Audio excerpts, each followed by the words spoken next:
আজকে আমরা ডিউটিতে বেরিয়েছি। দেখুন আমাদের ড্রেস, পশ্চিমবাংলায় কাজ নেই, সমস্ত বাংলার মানুষ এইভাবে দেশ বিদেশে ঘুরে বেড়াচ্ছে।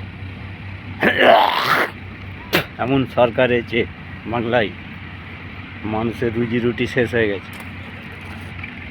তাই বাংলার মানুষকে বলতে চাই, এ সরকারকে পরিবর্তন করতেই হবে। সিপিএম জ্যোতি বসু বাংলাটাকে তিল তিল করে গড়েছিল, আবার সেই জ্যোতি বসু সরকারকে অর্থাৎ সিপিএম সরকারকে আবার আপনার পুনরায় ফিরিয়ে নিয়ে আসুন। বাংলার বৌদি, দাদা, ভাই, ঠাকুরদা, সমস্ত ছোট ভাই বোন, সমস্ত সকল মানুষকে আমার আন্তরিক ভালোবাসা, শুভেচ্ছা, অভিনন্দন জানাই।